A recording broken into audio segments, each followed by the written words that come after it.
So I'm Simon. I'm currently a social work academic, part of PFAN and at ATD Fourth World. I think Tammy, I originally suggested sort of the title of the ethics of care for this webinar, but as usual, Tammy, everyday life has caught over me, so I'm doing interviews for students. So I'm going to have to nip in and nip out. So you'll be saving my bacon as always, Tammy. We'd originally going to have a speaker, a wonderful head teacher called Sam from a school in a very deprived part of Wales, but I understand he was unwell. But he was going to build on yours, Celia, to show how their school have worked with parents, many of whom are pathologised and labelled by services, to develop an ethic of care at their school and an ethic of care between the parents that Tammy has led in many ways to less need for statutory services and support from social work and other teams. Because let's be honest, Celia, parents are best supporting other parents, and ex-social workers like me don't really have as much to offer as they do. So I'm just going to give a little quick talk on the ethics of care and its relationship to social work, and then some of the stuff done at ATD that perhaps supports families in poverty to stay together. I'm sure I won't be as interesting as you, Celia, but I will try my best. So for those in social work, I guess there's some on the call. Ethics of care is spoken a lot about in social work, and it's based on human relationships and human goodness, and moves away from a procedural and bureaucratic way of doing things towards people supporting each other to meet their needs through human interaction and relationships. I would argue that social work speaks, and I teach a lot, Tammy, to our students about an ethics of care. But unfortunately, I worry that quite often in social work practice, the experiences of people, families, and communities is perhaps an ethics of bureaucracy, or indeed an ethics of punishment, rather than an ethics of care, which makes me sad. To the point, Tammy, that it's made me sad enough that I'm, as you know, now stepping out of social work academia because I'm not quite sure that it has the ethical or value base that I signed up to many years ago. But maybe other people have got other views on that, and they're very entitled to those views. Families and people in poverty are often labelled by society. The research tells us that can be amplified by negative or prejudicial professional views, and indeed professional views that you've experienced, Tammy, on whether they're able to actually love their children or love or have an ethic of care indeed within their family. Those such judgments and way of viewing people act as an important cornerstone of oppressive states, of which our government, I'm sure, is one, and attacks on the right to family life for families in poverty. In professional services, there can often be a coupling of support with coercive authority and investigation that's more about control and power than love, care, and sort of human enrichment through relationships. And it always makes me sad, Tammy, that in some professional or government documents, even for foster carers, there's been an aversion to the word love, actually, which is one of the things I love about ATD. Why the hell we should love people? Isn't that what we're involved with it for? Why on earth would we remove a young child to a sort of professional environment where a foster care is told to avoid sort of human contact and love? Oh my God. But sometimes that's the way it's reached. And certainly a lot of our social work students and social workers, I think, have been scared away from the word love, when actually that's the sort of essence of supporting and providing a genuine care for people that we work with. And one thing that Sam, as a head teacher, has stepped out of the sort of mainstream of education is this group with the parents in a deeply deprived part of Wales. I've been out there lots of times, Tammy, and they're confident, and that's based on a joint love between each other. So when academics like me go out, they're really confident, senior as people, to go, this is what we do, and we really believe in what we do. And really interesting, Tammy, that ethic of care and love has, for example, his school has far lower rates of referrals for neglect, for example, than surrounding schools who've got exactly the same demographics. And it's that ethics of care, love, and support that has meant that these parents are actually being supported to have the material and social resources they need to have an ethic of care within their own community. ATD isn't perfect, and I'm fortunate to be joining ATD fairly soon, which I'm deeply pleased about. But one thing it does continually provide is an ethic of care and an ethic of strengths, where we work with families, people, their strengths, what they actually want. What are your aspirations for you and your children? What resources do you have? And how can we have a relationship based on love, care, and humanity to support you to thrive? I guess you said a lot of what I would say, Celia, but I think a lot of the work that you and Rob and others do is about using care and love to challenge self-hate through blame and stigma in society. And that wonderful people like you, Celia, just go out there and accept people for who they are, mistakes, warts, beauty, and all. Non-judgmentalism has got to be sort of part of an ethics of care.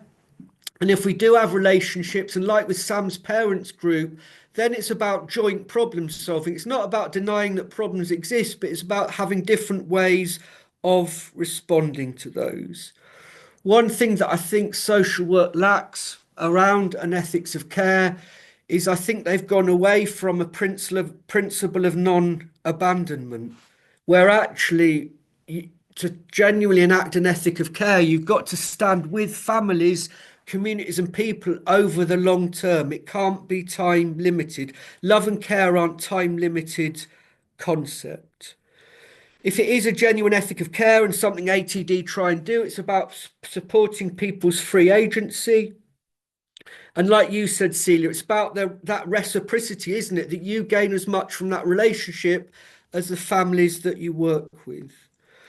One thing I always love working with you, Tammy, is that sort of we have very different lives. But it's that wealth of life and experience, hey Tammy, that allows us to work together and have love for each other, hopefully to support parents that we work with to challenge oppressive systems. And if we are having an ethic of care, and one thing I always say to my social work students, Tammy, is who are you accountable to? Because too much of our professional services are accountable to the government, are accountable to systems and processes. But unless we are genuinely accountable to the people and families we work with, and we view that as our primary accountability, then I don't think they're ever going to feel that we have an ethic of care for them. That's my ramblings and musings, Tammy. But I guess I see some social work names in here who are far more esteemed than me. I'm guessing in breakout groups, they may have different views and may be far more positive that social work maintains its ethic of care. And I'm very willing to be challenged on that. Is that right, Tammy? Thank you, Simon. My pleasure. As always, it is great working with you anyway. And we It's have... always my pleasure. Thanks, Tammy.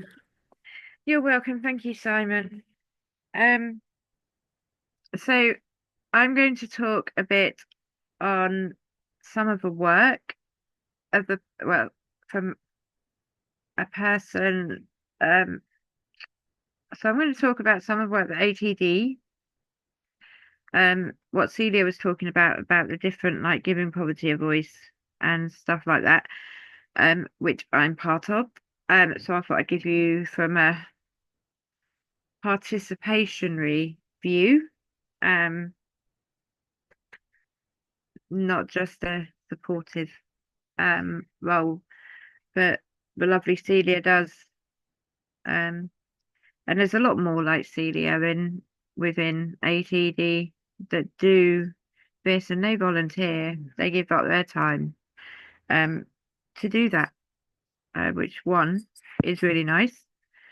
Um, so giving poverty a voice, or GPAV as we call it, um, has been going for now for about 7 years, I think it is. I might be wrong, but I think it's 7 years. Um, and in that we sometimes we have monthly meetings where we go to London and we talk on different topics of, like, for instance, there was one topic that we talked about was about council tax and rent and what we wanted to say about that and how it needed to change. So we did some work on that. We have been to Parliament. We have spoken in Parliament, um, and that was very interesting. Um, there's also the social worker training that comes under the Giving Poverty a Voice umbrella. Because under Giving Poverty a Voice, there's so many different. If you think of a spider chart. So you have in the middle, you have a word which is GPAV, which is Giving Poverty a Voice, and then off that you have loads of different strands. So there's loads of different and different things. Can't think of a word. Sorry, you have to. Words and dyslexia do not go too well together. Um, but we do go into universities, and that's how we met Simon, actually, to be fair, because we used to go and work we used to, well, we talk at Simon's University to his social worker students, um, which was always great. And we'd done Royal Holloway. Um, and I like going to them. I like talking to them because, as Simon said, the issue is about the system is once they get out into the world, there's so many different forces forcing them, but that's not the only issue because you do get some really, really good social workers that would support any family. Like we had one, and we had no carpets, we had no curtains, um, and so basically this social worker, she got the funding for us to have carpets and curtains because they were using that against us as us neglecting our children. Not that it states in the law that you need carpet or curtains in your house. It's up to you how you live in your house. If you don't want the curtains, you don't have to have curtains. If you want to use a bed sheet for a curtain, that's also fine. There is no law on how what you use, you know? Um, but it does get used against you in when you're in poverty. And you'll find that most people that have social work involvement do actually live in poverty. And there was an article in the social work magazine that says that this survey they did, I do not know who they surveyed, um, said that poverty is not the force about removing children. Yet, if you speak to any parent in their reports, they have no foods in the cupboard is one of the things they'll use in their reports. Using a food bank is that you're neglecting your children for using a food bank. How that works, do not know. Still can't understand that one. You know, this isn't the ethics of care. Even, that's not what ethics of care is. Ethics of care is supporting families to be able to just be a family without having the added worry or the added pressure. And that's what's so good about ATD and is the fact that you can go to ATD and even though they don't help financially, because that's not what they do, um, they help you if if you don't know how to budget, they help you budget. If you don't know who you need to talk to, they help you find out who you need to talk to. But it's not just that, they give you a voice. We have a voice, at the end of the day, we have a voice. And there's so much in these newspapers and everything else that even now is being used against people like me that live in poverty, or me being disabled. You know, that's always used no matter what, and that's not the way it's supposed to be. That's not the ethics of care. That's not what social work's about. Social work is about supporting a family to be able to keep their children. Unless they really, really need to be removed, the Child Act actually states that everything should be done to keep children with their parents. And removing children is a last resort. Now, you tell me how many families out there, because they've had no carpets, they've had no curtains, or they've not had enough food, which, according to this news article, um, is not used against parents. But how many of those, if you actually did a proper research on how many parents have had their children removed because they don't have enough food in their cupboards, because some social worker tells you that you don't have enough food in your cupboards, or you don't have the right food in your cupboard. So because you don't have the right food in your cupboard, then, you know, you're neglecting your children. That's not ethics of care. Ethics of care is about supporting. And that's what social work's supposed to be. It's supposed to be about supporting. You know, everyone goes on about, oh, we're social work. Many social workers will say, oh, we're there for a child.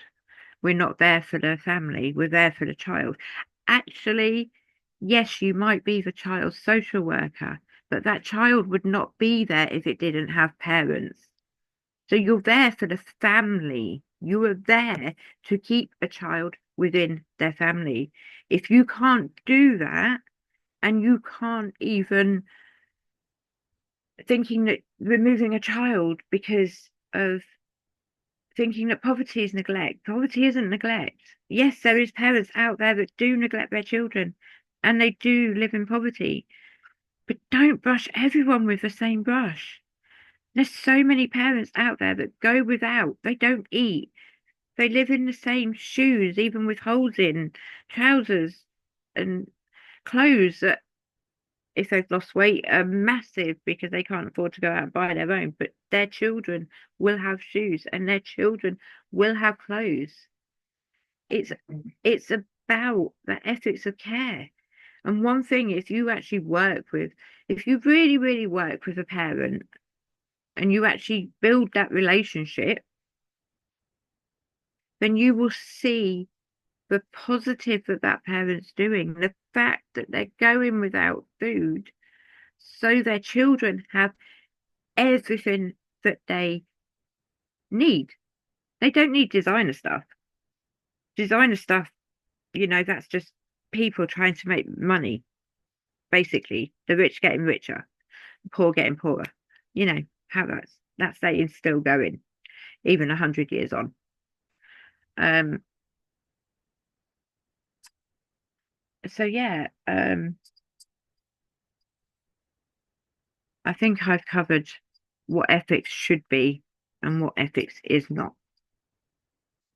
I could talk for hours on this subject, but I'm not going to bore you because You never bore trust people, me, Tammy. I can get very passionate and very determined. As everyone at ATD knows, I'm a very determined person. Um, mind you, everyone at PFAN knows that too. Um, and that's PFAN. So ATD also work jointly with, we do work with, as like this webinar. So under GPAB, PFAN is actually under that umbrella now as well. So when we do webinars like this one, which is great to be on both sides, um, and being able to talk about two of the topics for me that are most important in this life. Poverty is not neglect, and that And in America, it is actually being written into legislation that poverty is not neglect. UK, you really need to start doing it. We know that in 2 years' time you'd have copied what America's done anyway, but you need to do it now, not in 2 years' time, just in case any MPs see this later. Um, Tammy, can I chip in there? you Did you know that that go started in for one of it. the most right-wing of states, Texas? And I think I'm a socialist and left-wing, but it should put our left-wing in the UK to shame, isn't it? That we've been outdone by a deeply uncaring right-wing state to come out with something that's standing up for families in poverty. So I just think that's maybe important for us, not to be ashamed, but to have a little guilt over and sort of say, well, hang on, we need to change our way. Thanks, Tammy. You're welcome, Simon. You can talk anytime. Um, so yeah, so you know, the USA have found that poverty isn't neglect. So it shows if the USA have found it, then you know, and it's not just the USA. Australia don't believe poverty is neglect either. And there's so many other countries that don't believe that poverty is neglect. They believe that people in poverty should be supported to keep their children, not alone, let alone to be supported to be able to have food on their table. And not being funny regarding funding, there is funding out there. Keep a family together, and that money that you'd spend on taking that child into foster care could be used on the family that you were ripping apart. Because trust me, the trauma of that lives on. It doesn't go, no matter what. 20 years down the line, I'm still traumatized by it. And my children. It doesn't go. Trust me.